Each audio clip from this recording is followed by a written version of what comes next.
Hello. This is Connected and Curious Humans podcast. We have an interesting topic for today. As we go into the holidays, there's a situation that a lot of us have that we're dealing with where we don't agree always with the people who we are in relationship with. The past several years, numerous years now, have been full of this divisiveness where people, even in the same family, are on opposite sides of a particular issue. Whatever the issue is, it doesn't really matter. The dynamic is the same, that there's this something that shoves people apart and fractures relationships and makes it difficult for us to be in relationship with each other. And the holidays is a time where this so much comes up. If you and friends or you and family members, even more difficultly, are in that position where there's somebody that's like, have to be this, it can create such separation, such division, such pain. So today, I have my buddy Brittany here. We are going to talk about this and how can we be connected and curious and allow ourselves to relate with each other through the differences, because it's never going to be that everybody is in agreement, everybody is the same. That is not the reality of life. So how can we relate with each other and accept each other, love each other, communicate around the areas where we are different? Because the truth is, we are always going to be different. That has to be okay. So I am Sandra Lee, Breathe Beyond Pain mentor, supporting women and people in being out of pain, having migraines and headaches go away, but being able to be ourselves. That's me. Your turn, Brittany. Well, thank you, Sandra. Such a wonderful introduction. I just love how you do that. Hello, everyone. My name is Brittany Russell. I am an energy and embodiment coach for powerhouse women of color over 35 that are drained, exhausted, tired of being tired and feeling disconnected from themselves. And I basically help them reset their energy, reconnect with who they are at the core, and live a fabulous life that looks as good on the inside as it looks on the outside. And so we're so glad to have this conversation today because it's that time of the year. It's the holidays. And Sandra, I don't know about you, but I feel like the holidays it brings up a lot of stuff, just stuff. And in this season, when people should be coming together to celebrate, to support one another, we're noticing that there are just different topics and situations that are pulling us apart. And so I'm so glad that we're going to talk about this today, because I think we need to shed a light on it and just give our listeners some tips and tools on how to just function in this season, You bet. Yeah. So, say something. How do we deal with this?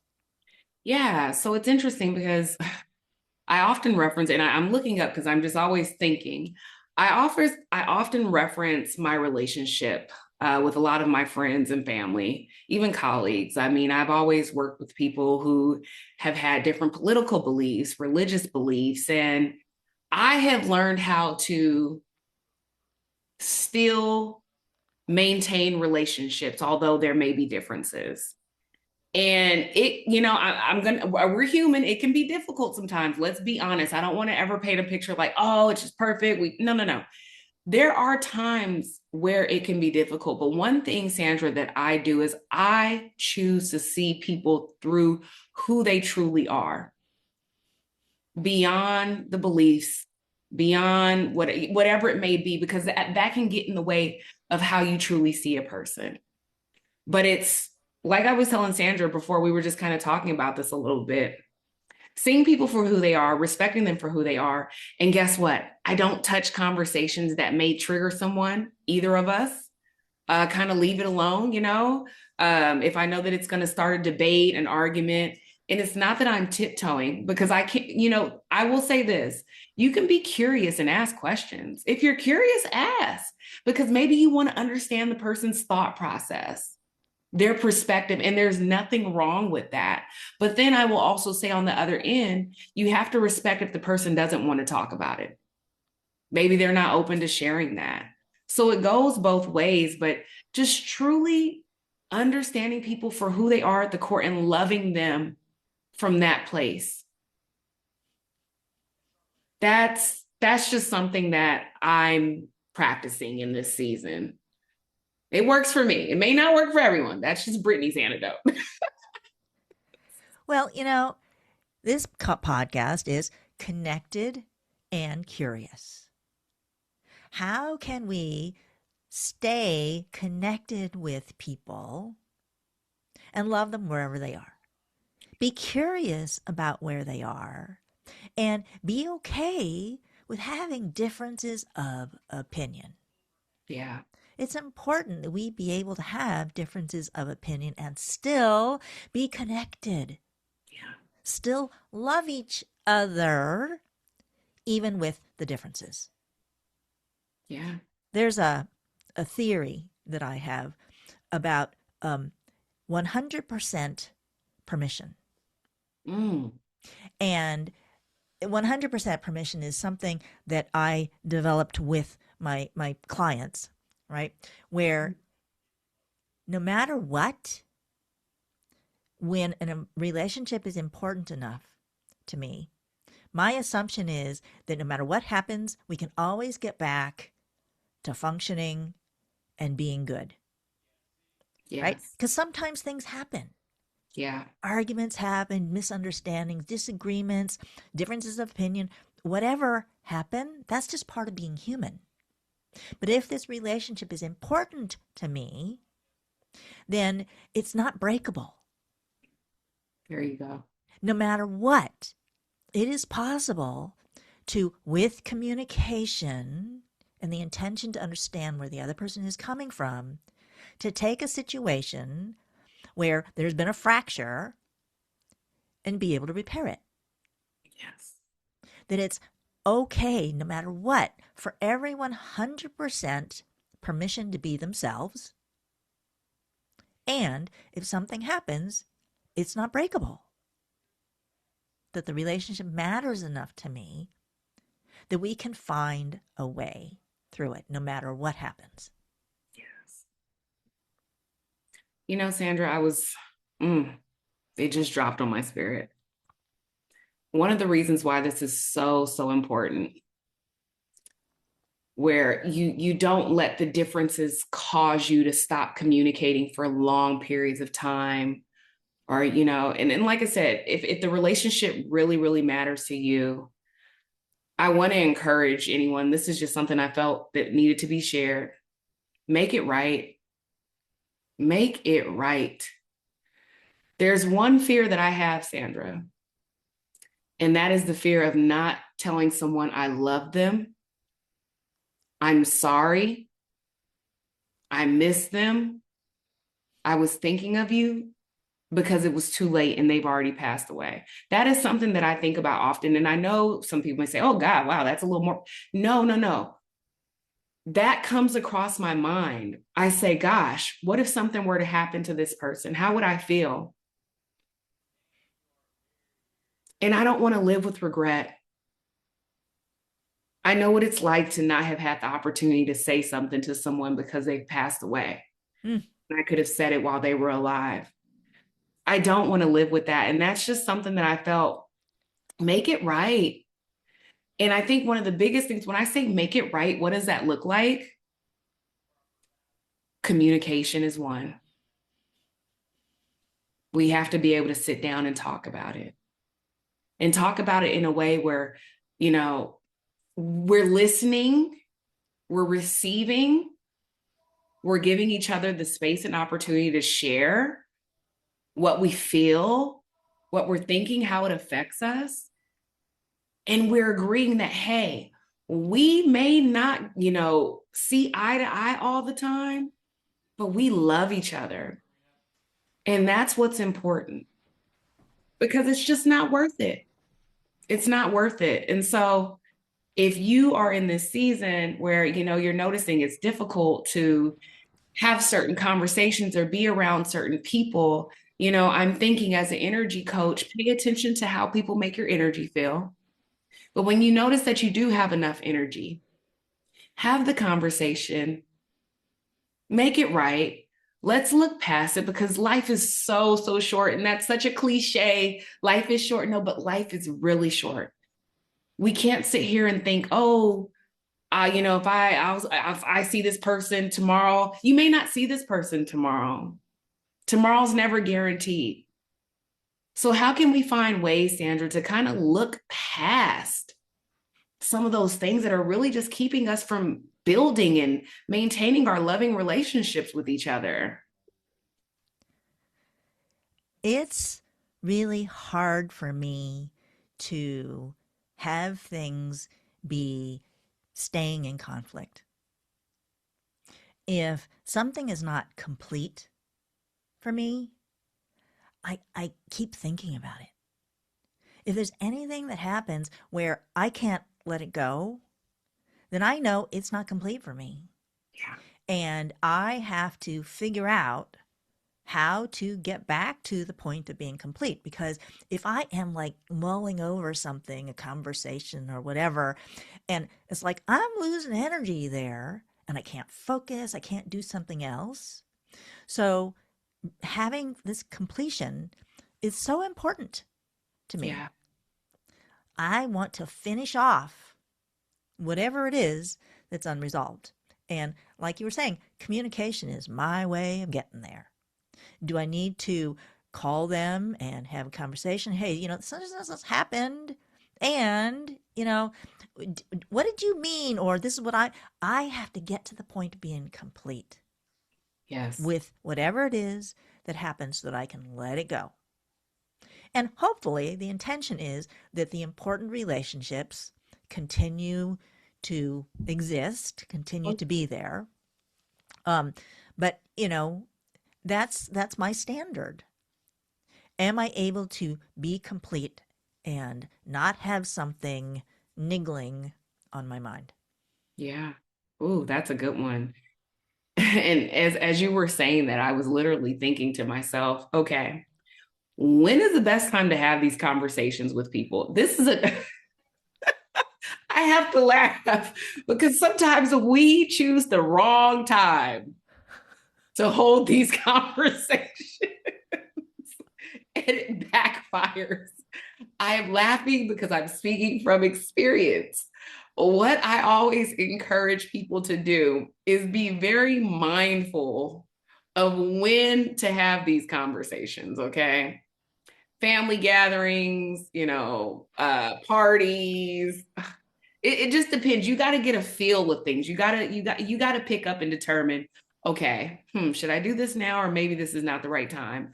But then also, once you kind of sense things out, I would then encourage you to ask the other person, do they have the capacity to have the conversation right now?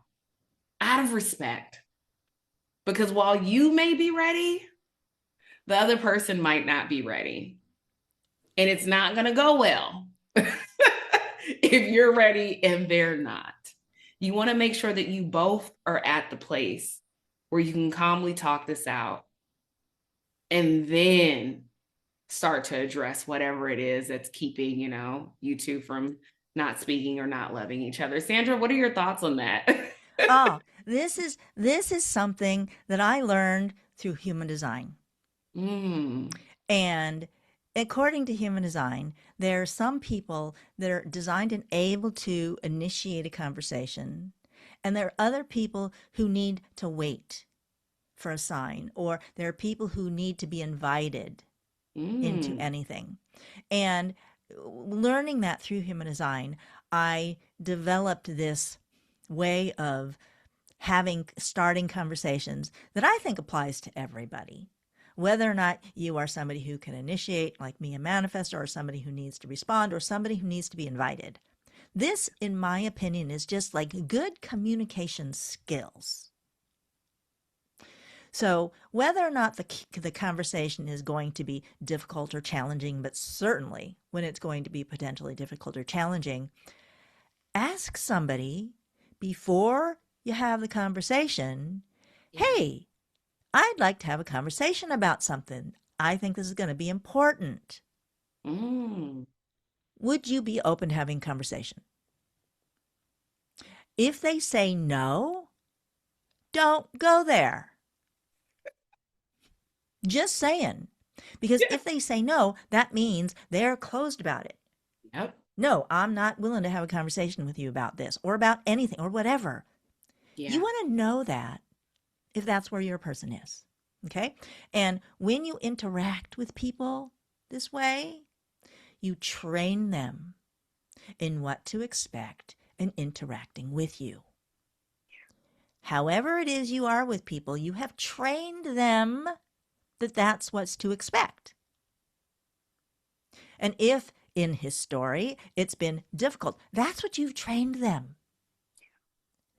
You can train them differently. Mm-hmm. So by saying, hey, I think there's something be good for us to talk about. Would you like to have that conversation? And they say, no, don't do it. If they say yes, it's like, great. Is now a good time? Yeah. And Yeah. then they say yes or no. If now is not a good time, when would be a good time? Yes. Right? And if you know that the conversation is potentially going to be difficult, once you get permission to have a conversation, then you say, there is something that happens between you and me that it hurts my heart. And I want us to be able to get along together with this. Like, I am totally fine if you are in one place and I am in something else. We can agree to Yeah. disagree, perhaps, or just to navigate, right? So it's like, this conversation could possibly be difficult. And I just want you to know that that's okay with me. And I want your permission. Yeah. I want to know if you are interested in having this conversation with me so we can smooth this area out. We might reach a point of agreeing. We might reach a point of agreeing to disagree, and that is fine, Okay. right? And before you actually start the conversation, you want to both be in a calm place and able to say, yes, I agree to listen to what you have to say, even if it's different from what I believe or think. And I know that I will listen to you, and then you will listen to me, and then we will find a place where we can agree to be, whether it's in agreement or agreeing to disagree. But we want our relationship to function without anybody having to walk on eggshells and all that goofy stuff that happens, because that's the reality of life, right? We want to get to a point of having a functional relationship Yes. where, if necessary, we agree to disagree. But this communication pathway, asking for permission, Oh, that's everything. yeah, it makes so much possible. And it's like, it's treating the other person with respect as Yes. well. I'm not dictatorial. This is the way it's going to be. It's like, no, I'm interested in where you are, Yeah. and I want to be where I am. And how can we find a place to be together with that, whether in agreement or different? And it's just respecting each other and then asking for respect in return. Yes. And by interacting with people in my world this way, I'm educating people about effective communication, about effective relationship. Yes. And when I interact with people in this way everywhere in my life, people learn that it's easy to relate with me. And in workplaces, we want people with these skills in workplaces. We do. Yes. We need people in the world with these skills. We do. Politics is a big area where we have all this stuff going on. And part of the problem is people don't know how to communicate, Mm. how to work things out Mm. so that everybody is okay with differences Yes. because life is, we are going to be different. That's just facts. How can we relate with each other and still function with our differences? Mm. Ooh, Sandra. Okay. Dropping some gems on us. So many gems. I was sitting here thinking about the communication piece and what often gets in the way of how we communicate with each other. Um, what are your thoughts on sending long email, long text messages, paragraphs? That's passive aggressive.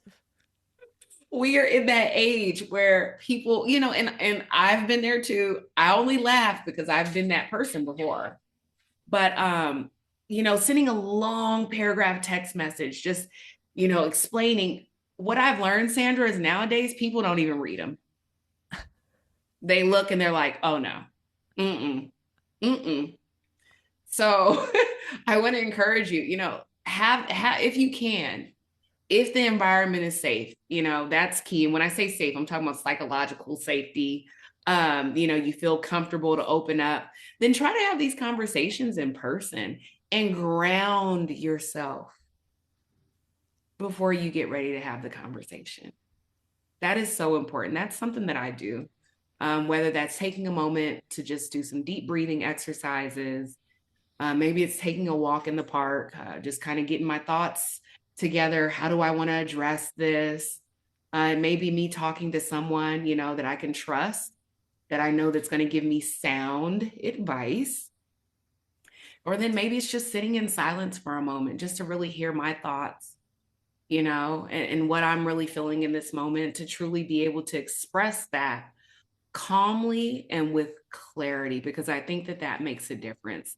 When we try to go into these tough conversations and we're stressed, we've had a long day, someone upset us earlier, you know, or there's just other underlying issues that we really just haven't really addressed that are still there, that's going to come up.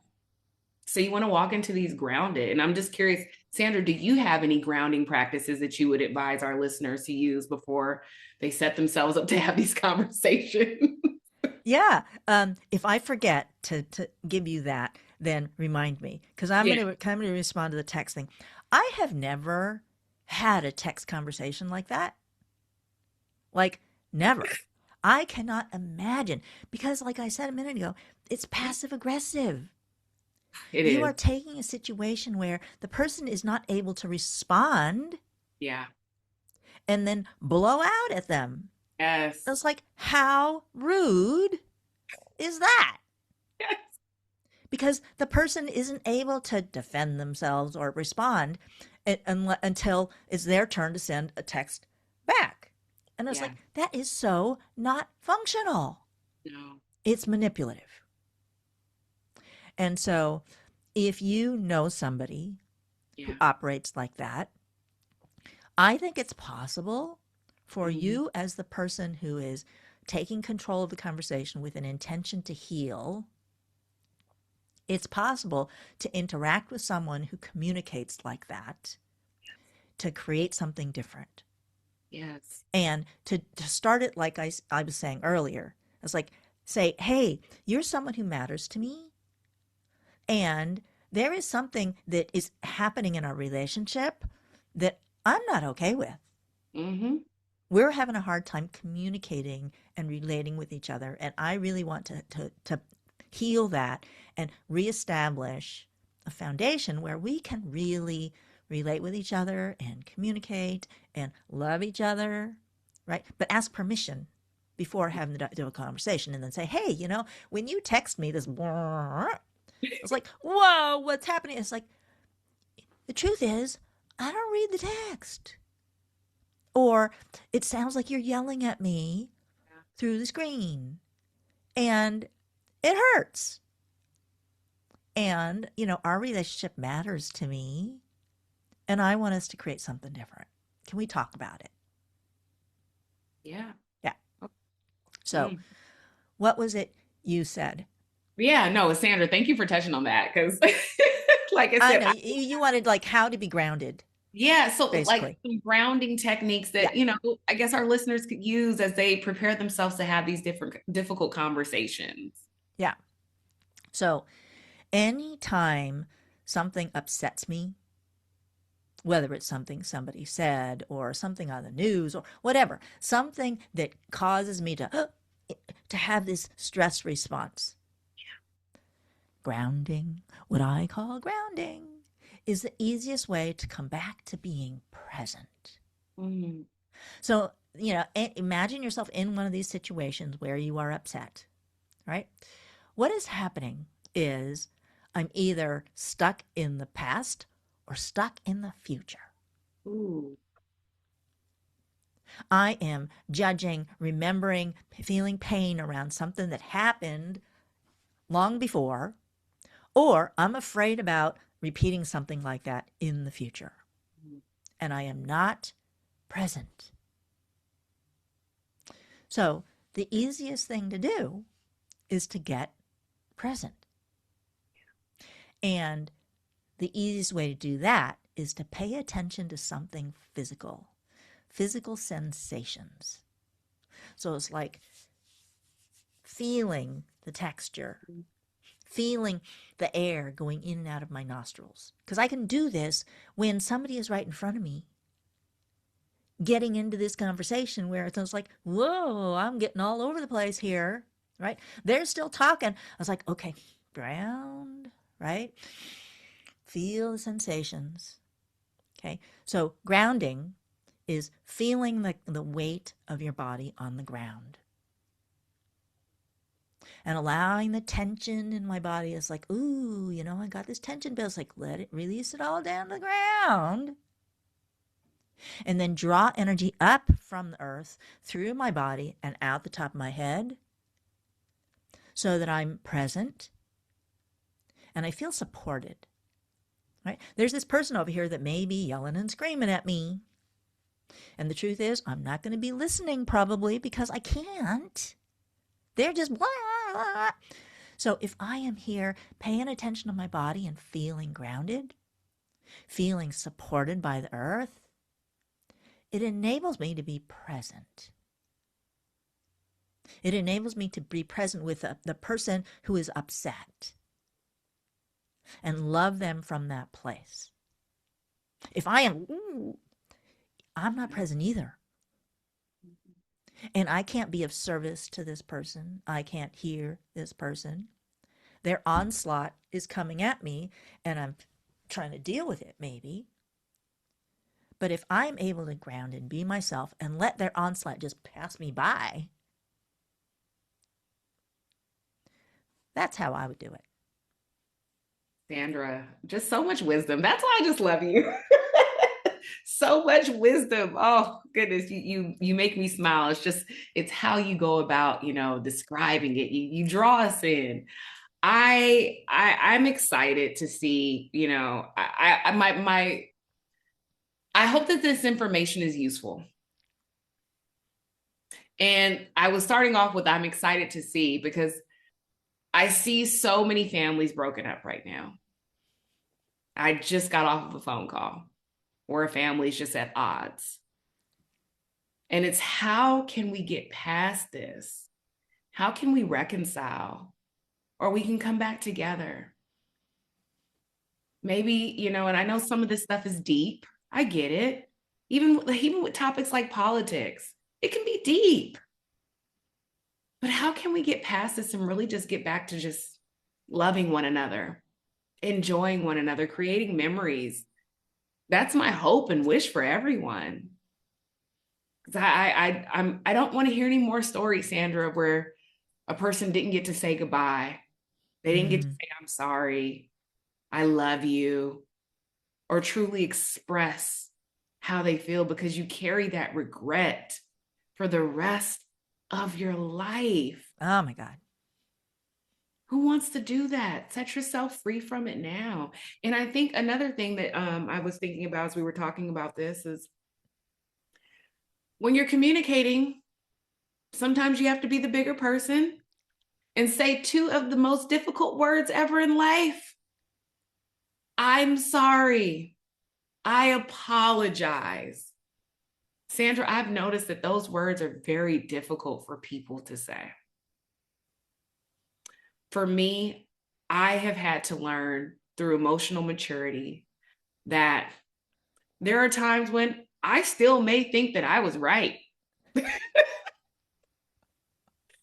However, if the other person has informed me that I have hurt their feelings, have said something that, rubbed them the wrong way, whatever it may be, Sandra, I don't want people to walk away from me feeling that way. Mm-hmm.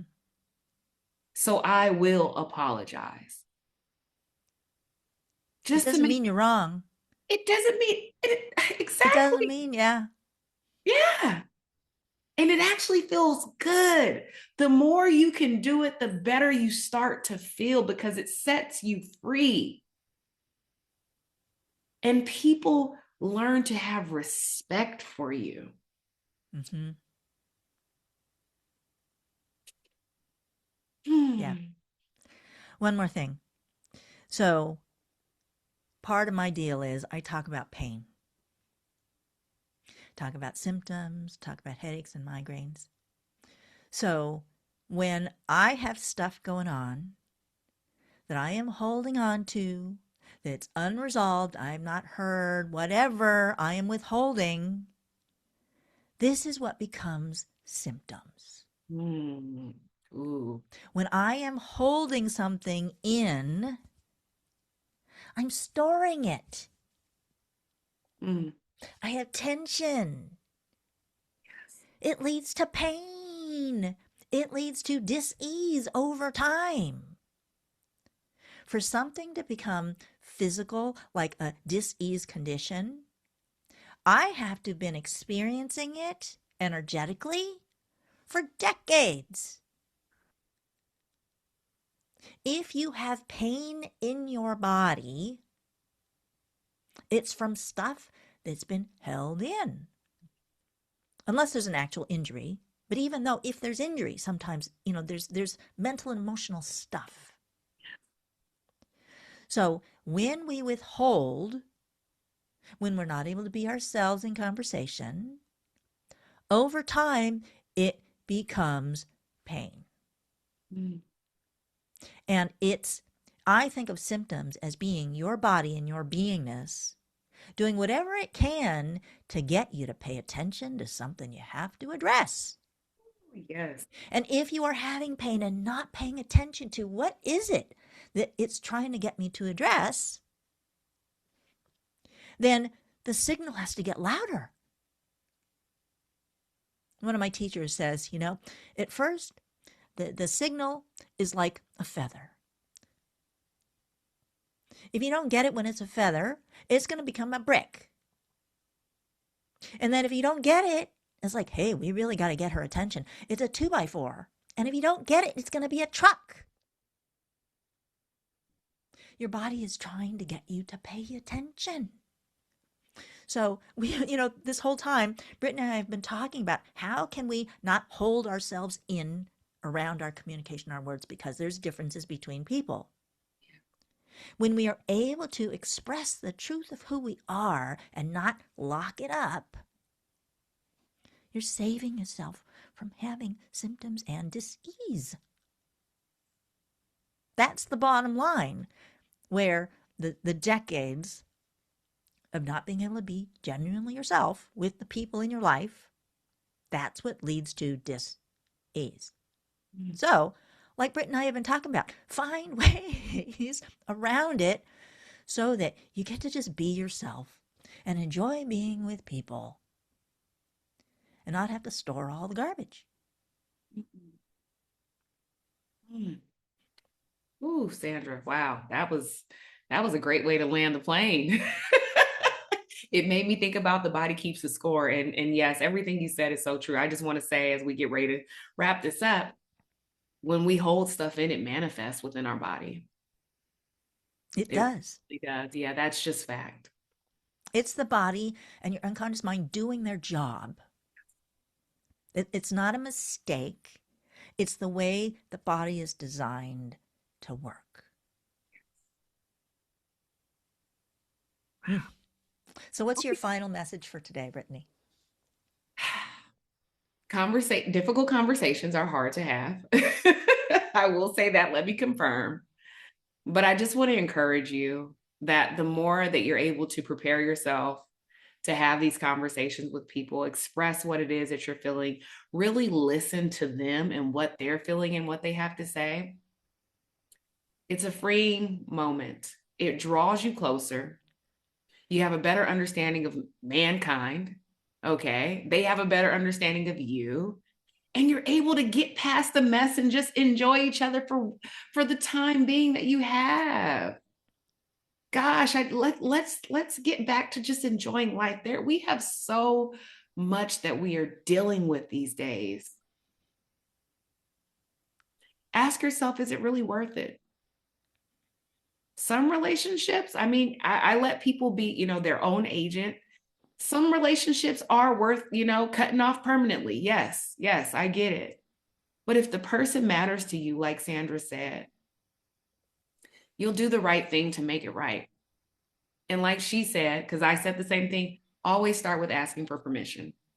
Don't just pounce on people. We got to stop pouncing.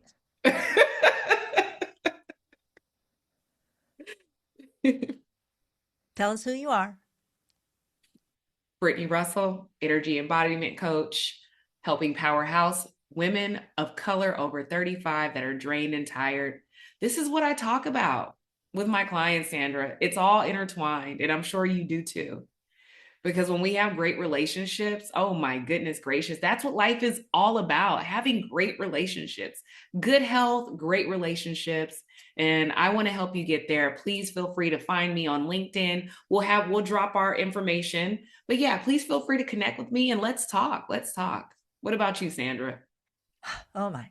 So I am Sandra Lee, Breathe Beyond Pain mentor. For over 30 years, I have been supporting people in finding freedom from pain and figuring out what are the messages deep inside. What is it that's trying to communicate itself through your symptoms so you can resolve the symptoms and not have the pain?